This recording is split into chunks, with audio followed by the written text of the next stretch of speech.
Amém, irmãos. Mais uma vez, um bom dia a todos vocês. Agora, nesse momento, nós vamos juntos ouvir mais da palavra. Então, gostaria que vocês, nesse momento, estivessem concentrados, com o espírito direcionado para ouvir e receber mais da palavra do nosso Deus. Estejam sempre com suas Bíblias abertas para poderem acompanhar o que está sendo dito, o que está sendo ensinado, tá? É muito importante isso também. Mas antes eu gostaria de convidar todos vocês que me acompanhassem numa oração. Senhor Deus, nós te agradecemos porque nós estamos aqui hoje. Nós somos ajuntados por Ti, Senhor. Não nos deixe imaginar que nós estamos aqui hoje simplesmente porque nós tomamos a decisão de levantar e vir para a igreja, ou qualquer outro motivo. Foi o Senhor que nos trouxe, Pai. É o Senhor que nos ajunta como povo, é o Senhor que nos ajunta aqui nesse momento. E, Pai amado, como nós vimos em nossa leitura e como nós cantamos no último hino, Tua presença está aqui, que nós possamos, Pai amado, nesse momento honrar a Tua presença e ouvir demais de Ti. Fala conosco, abre nossas mentes e corações para receber da Tua palavra, e que a Tua palavra possa agir em nós. E, Senhor, que as palavras da minha boca e o meditar do meu coração sejam agradáveis a Ti, minha rocha e meu Redentor. Amém. Meus irmãos, frustração. Esse era o sentimento que esses dois discípulos de Jesus tinham estampados em seus rostos após os eventos da última sexta-feira. Nós sabemos muito bem o que aconteceu naquela última semana. Aqui mesmo na nossa igreja, nós relembramos e experimentamos os eventos da última semana do ministério de Jesus. A última semana do ministério de Jesus se iniciou com o fim de uma longa jornada em direção a Jerusalém. Ao chegar em Jerusalém, Jesus foi recebido com honras, sendo aclamado pelo povo. E como nos diz o evangelista Lucas, no capítulo 19, no versículo 36 a 38, ele nos diz o seguinte: enquanto eles avançavam, o povo estendia suas próprias vestes pelo caminho. Já estava perto da descida do Monte das Oliveiras, quando toda a multidão dos discípulos começou alegremente a louvar a Deus com voz forte por todos os milagres que eles tinham visto. E diziam: bendito aquele que vem, o Rei, em nome do Senhor. Paz no céu e glória no mais alto dos céus. Jesus, então, foi recebido como rei. Mas essa semana em que Jesus foi recebido como rei teve tantas reviravoltas que dentro de poucos dias as autoridades religiosas de Jerusalém, em um complô que só foi possível com a traição de Judas Iscariotes, entregaram Jesus para ser condenado, crucificado e morto numa cruz pelas mãos das autoridades romanas. E esses dois discípulos de Jesus estavam frustrados com tudo que havia acontecido.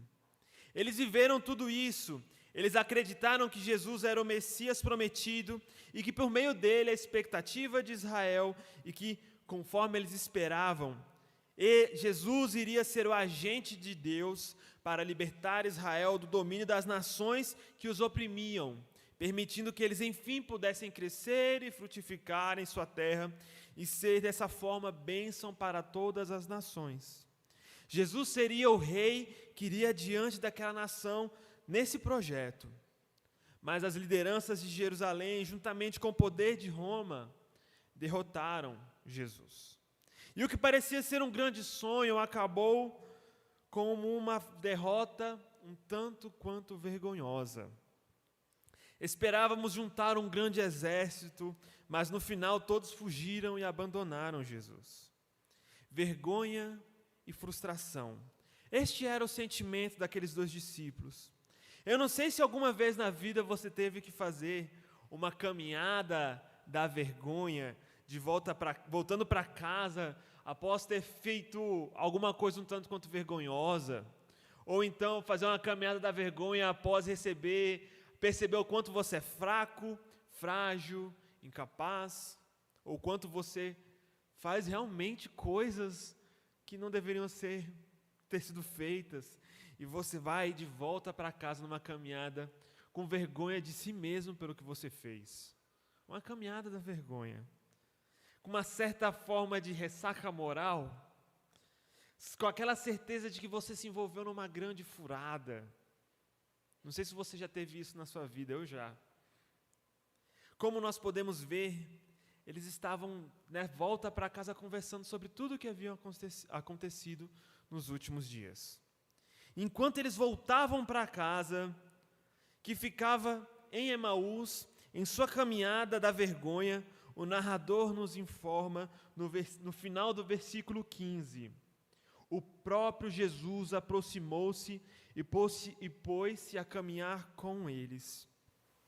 E eles que estavam conversando sobre Jesus, de repente estão na presença do próprio Jesus. Mas eles não o reconheceram. Pois como o nosso narrador diz no próximo versículo, no 16, seus olhos, porém, estavam impedidos de reconhecê-lo. Seus olhos não podiam reconhecer Jesus. Ele estava em uma espécie de estado de cegueira. Essa não é a primeira vez, meus irmãos, que algum dos discípulos é apresentado numa espécie de estado de cegueira no livro de Lucas. Especialmente quando Jesus falava sobre seu caminho na cruz, os discípulos dele eram descritos como cegos. Se você olhar na sua Bíblia, no capítulo 9, nos versículos 44 e 45, vai estar escrito da seguinte forma. Lucas 9, 44 e 45. Quanto a vós, abri bem os ouvidos às seguintes palavras. O Filho do Homem será entregue às mãos dos homens. Eles, porém, não compreendiam tal palavra. Era-lhes velada para que não entendessem e tinham medo de interrogá-lo sobre isso. Mas também no capítulo 18, no versículo 31 a 34, nos é dito da seguinte forma. Tomando consigo os 12, disse-lhes, eis que subimos a Jerusalém, e se cumprirá tudo que foi escrito pelos profetas, a respeito do Filho do Homem. De fato, ele será entregue aos gentios, escarnecido, ultrajado, coberto de escarros, depois de o açoitar, eles o matarão. E no terceiro dia ele ressuscitará. Mas eles não entenderam nada. Essa palavra era obscura para eles e não compreendiam o que ele dizia. Eis a grande cegueira dos discípulos durante todo o ministério de Jesus, principalmente quando ele fala sobre a sua paixão. Eles não conseguiam compreender como Jesus, o Cristo, no final poderia ser morto, derrotado e morto. E Jesus, então, se aproxima desses dois discípulos que estão voltando para casa e pergunta para eles, e questiona eles, que palavras são essas que trocais enquanto estão indo a caminho? E o narrador continua a dizer, e eles pararam com um rosto sombrio, ou como na tradução que nós lemos agora há pouco, com um rosto triste. E então Cleofas, um desses dois discípulos, questiona Jesus, tu és o único forasteiro em Jerusalém que ignora os fatos que nela aconteceram nestes dias? E Jesus lhe questiona, quais? Esta é a ironia de Cleofas. Em sua cegueira, ele está tentando ensinar a Jesus como se Jesus realmente não soubesse de nada do que aconteceu. Sendo que Jesus é a única pessoa que realmente tem plena consciência de todos os fatos. E eles respondem a Jesus, bom, o que aconteceu a Jesus, o Nazareno, que foi profeta poderoso em suas obras e palavras, diante de Deus e diante de todo o povo. Como nossos sumos sacerdotes e nossos chefes o entregaram para ser condenado à morte e o crucificaram. Nós esperávamos que fosse ele quem redimiria Israel. Mas com tudo isso, faz três dias que todas essas coisas aconteceram. É verdade que algumas mulheres que são dos nossos nos assustaram, tendo ido muito cedo ao túmulo e não tendo encontrado o corpo. Voltaram dizendo que haviam tido uma visão dos anjos e a declararem que ele está vivo. Alguns dos nossos foram ao túmulo e encontraram as coisas tais como as mulheres haviam dito, mas não o viram. Na explicação que esses discípulos fazem para Jesus, nós podemos perceber tristeza e desapontamento. Afinal de contas, eles colocaram toda a sua esperança em Jesus, mas parecia que agora eles haviam perdido a esperança. Não havia mais motivo para crer, para esperar, para acreditar. Nós achávamos que ele redimiria Israel. Achávamos, acreditávamos, esperávamos, mas não aconteceu. A esperança até renasceu de uma forma muito breve no coração desses discípulos, quando as mulheres têm uma visão de anjos, e as mulheres falaram que o túmulo estava aberto, mas não viram Jesus. Mas logo depois, quando eles foram verificar, foram verificar a veracidade do relato das mulheres, eles não viram nada, e mais uma vez, a esperança morreu. E Jesus então lhes diz no versículo 25, insensatos e lentos de coração, para crer em tudo o que os profetas vos anunciaram. Não era preciso que o Cristo sofresse tudo isso. Não era preciso que o Cristo sofresse tudo isso para que entrasse em sua glória? Assim como da crucificação, Jesus se insistia para que seus discípulos, assim como antes da crucificação, Jesus insistia para seus discípulos, falando para eles do seu destino até a cruz, mas eles simplesmente não conseguiam compreender e não aceitavam tais palavras. Agora, após a crucificação, mais uma vez, Jesus insiste em falar que tudo isso era necessário e que o Messias somente entraria na sua glória depois do sofrimento. Os discípulos, em sua cegueira, não conseguiam compreender tais coisas, mas Jesus não os abandona no estado de cegueira. O narrador nos conta no versículo 27 que, começando por Moisés e percorrendo pelos profetas, interpretou-lhes em todas as Escrituras o que a ele dizia a respeito.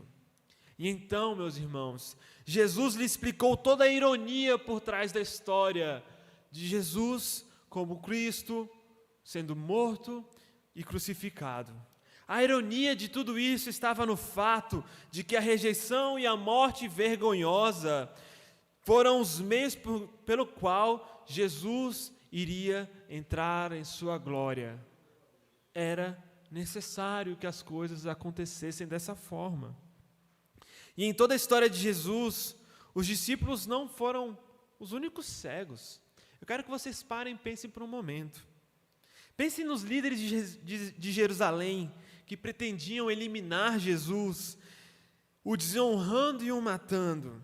Mas o resultado de tudo que eles fizeram fez com que Jesus fosse levado para a mais alta honra, sendo glorificado à direita do Pai. Dessa forma, nós podemos enxergar que por trás do propósito humano de eliminar Jesus, o propósito divino sempre esteve em ação, de glorificar a Jesus. E aquela aparente derrota, na verdade, era a vitória de Cristo. E mais uma vez, nós podemos ouvir as palavras de José, lá no início do livro de Gênesis, em que aquelas palavras que resumem o sentido de Gênesis, em Gênesis capítulo 50, versículo 20, quando José diz para seus irmãos, e que resume bem todos os eventos do livro de Gênesis: vocês planejaram o mal contra mim, mas Deus o transformou em bem, para que hoje fosse preservada a vida de muitos. Deus é aquele que se utiliza dos planos malignos dos homens e o transforma em algo bom. O nosso Deus é um Deus que escolhe vencer ao permitir que os seus oponentes cegos vençam. E então, após a vitória deles, Deus simplesmente reverte o resultado. Este Deus deseja que os seus discípulos, então, confiem no seu poder e na sua bondade, mesmo que todas as evidências demonstrem o contrário, mesmo que todas as evidências demonstrem que o mal está triunfando, Deus quer que os discípulos tenham certeza de que o nosso Deus é o Deus que reverte os resultados. Após as explicações, passando por Moisés e pelos profetas, próximo do momento da despedida, Jesus faz então que ir embora, apenas para que os discípulos demonstrem um pouco de cortesia e convidem Jesus a permanecer mais um pouco. E aí, então, é justamente isso que acontece. Eles convidam Jesus a entrar no final do versículo 29. Permanece conosco, pois cai a tarde e o dia já declina.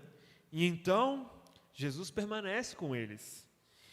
E uma vez à mesa, no versículo 30, e uma vez à mesa com eles, tomou o pão, abençoou-o, depois partiu e deu a eles. E Jesus entra em casa e tem uma refeição com esses dois discípulos. Mas a forma como o narrador conta essa história dessa refeição deixa entendido que aqui não se trata de uma refeição qualquer. Aqui nós podemos observar no versículo 34 verbos sendo utilizado. Jesus toma o pão, abençoa o pão, parte o pão e dá o pão a eles. Essas 4 ações, descritas dessa forma, nessa sequência, não estão presentes em todas as vezes, e são diversas as vezes em que Jesus tem uma refeição comum com qualquer pessoa, como por exemplo na casa de Zaqueu, o publicano. Essa sequência de atos, essa sequência de ação descrita nessa forma, no Evangelho de Lucas, ela só acontece uma vez na multiplicação dos pães, no capítulo 9, e na instituição da ceia.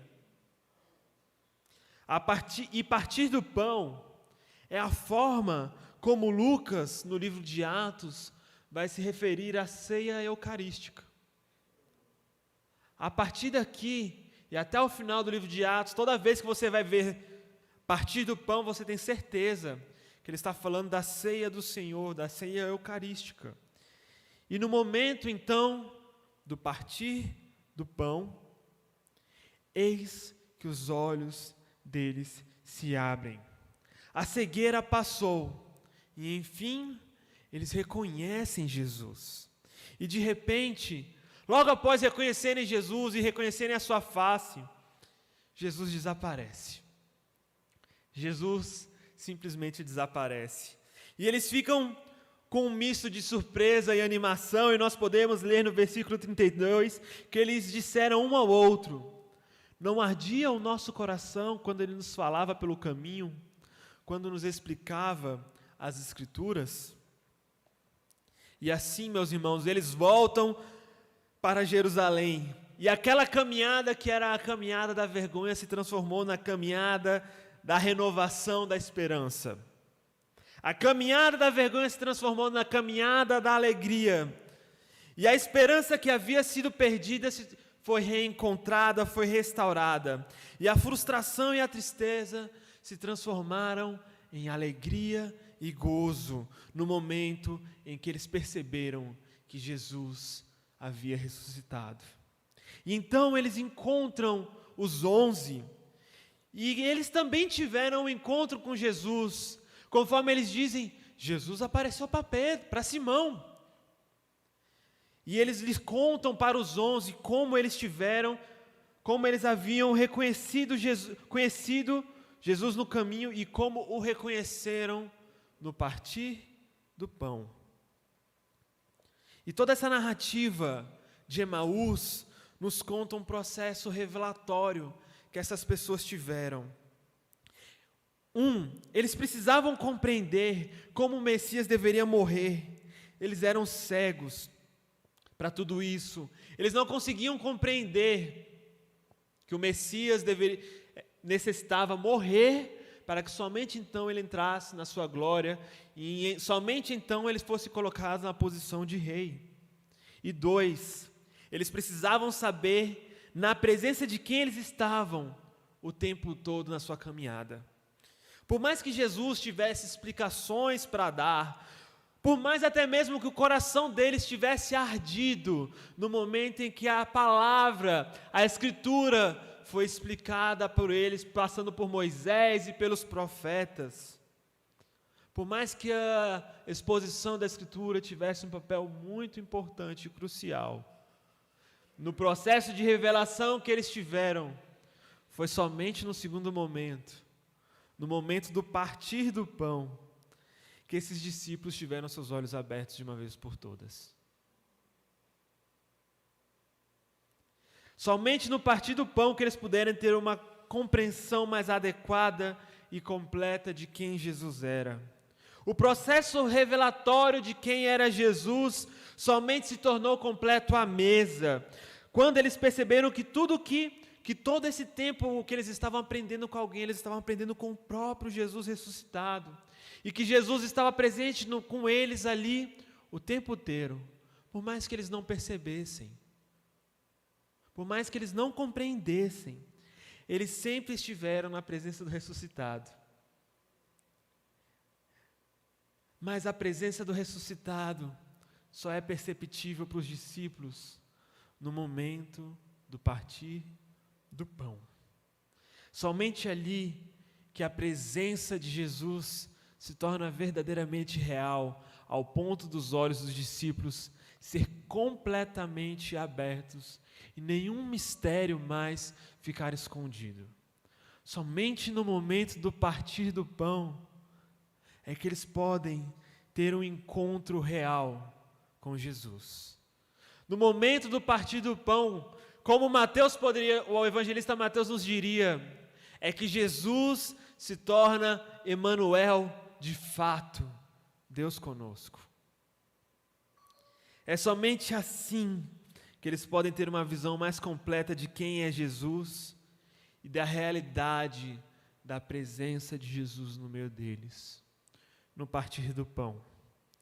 Meus irmãos, que no partir do pão nós também possamos ter essa percepção da realidade de Jesus em nosso meio. Que a revelação de Jesus não fique pela metade, como simplesmente compreensão da realidade ou de informações a respeito de Jesus e de quem Ele é. Por mais que o coração deles estava ardendo, e que já há uma experiência um tanto quanto forte, né, no momento da exposição da Escritura, mas a experiência só foi completa no participar da mesa do Senhor. Que nós também possamos participar da mesa, valorizar a mesa, amém? Vamos orar todos juntos.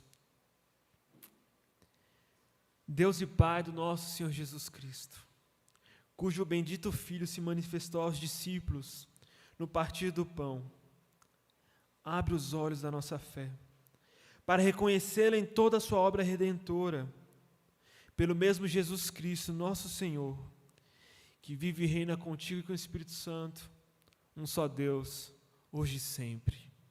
Abre os nossos olhos. Amém.